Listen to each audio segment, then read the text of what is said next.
Najteži trenuci u čovjekovom životu su rastanci. Danas na groblju u Miljevićima srpska grbavica opraštala se od sjajnog borca, hrabrog Rusa Aleksandra Škrabova Vladimirovića. Teški su rastanci od brata, druga i prijatelja. Saša je uspio da sve ove karakteristike objedini u jedno. I kao što danas u oproštajnom govoru reče vojvoda Slavko Aleksić, sećanja na Sašu idu od onog trenutka kada se hrabri Rus, nošen idejom pravoslavlja, uputio iz daleke Rusije da pomogne svojoj braći po krstu u njihovoj pravednoj borbi. Prošle godine, negde u ovo vreme, Saša je preplivao Dunav i stupio na svetu srpsku zemlju. Stavio se na raspolaganje srpskom narodu i ljutio se kad bi ga neko zvao ruskim dobrovoljcem. Smatrao se vojnim obveznikom pravoslavlja i uvek se nalazio tamo gde je ono bilo ugroženo. Sjajni borac se nije štedeo u bitkama, a u jednoj takvoj, na koti Moševičko brdo kod Olova, sustiže ga neprijateljski metak. Iza Saše ostalo je dvoje najvoljenijih, supruga Svetlana i sin Igor, koje je pre nepunih mjesec dana pozvao da život započet u Rusiji nastave na Grbavici.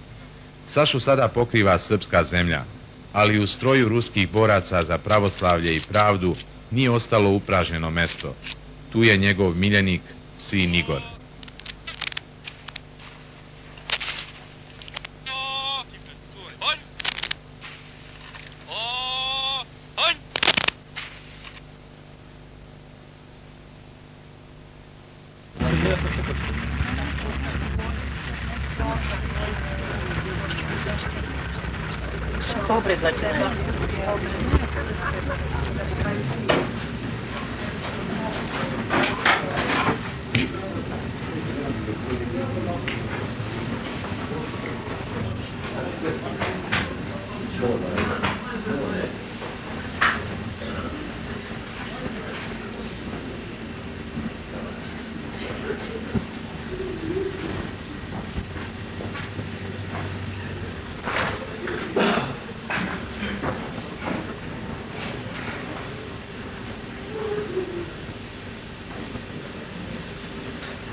Сильно.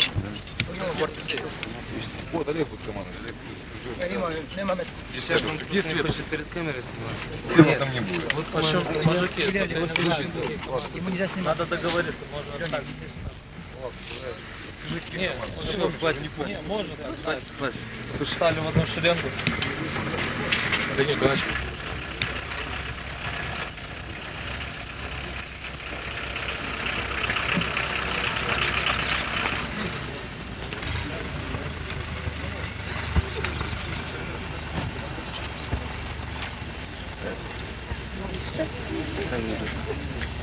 Розумію.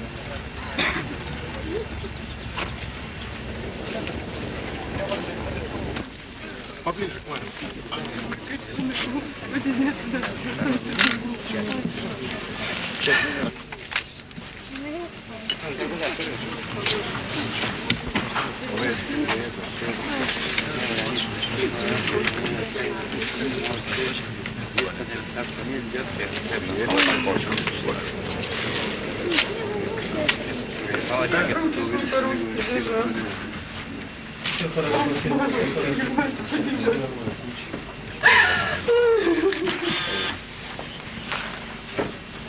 Ребят, ну сложите руки, или уже сейчас не сможешь. Ну не так же руки больше лежать.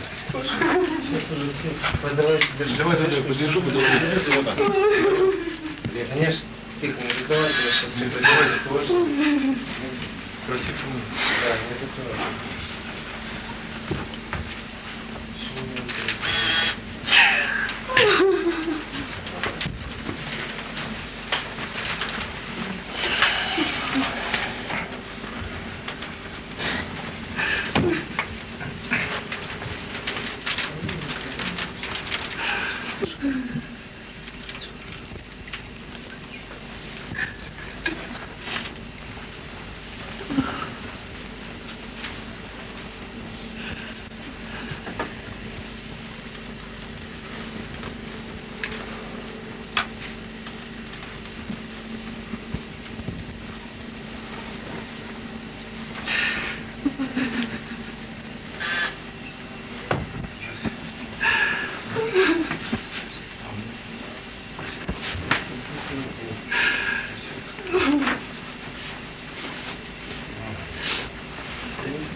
Я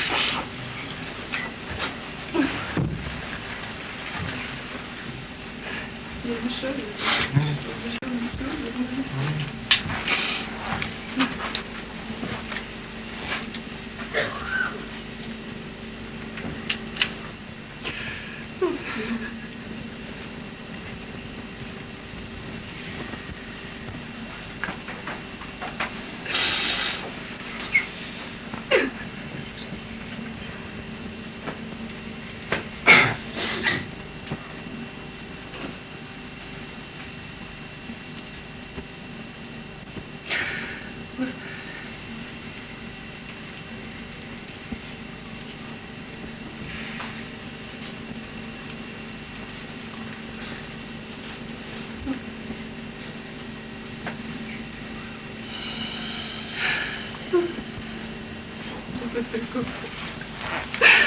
Ой, бедный ты мой, бедный, Господи, Господи.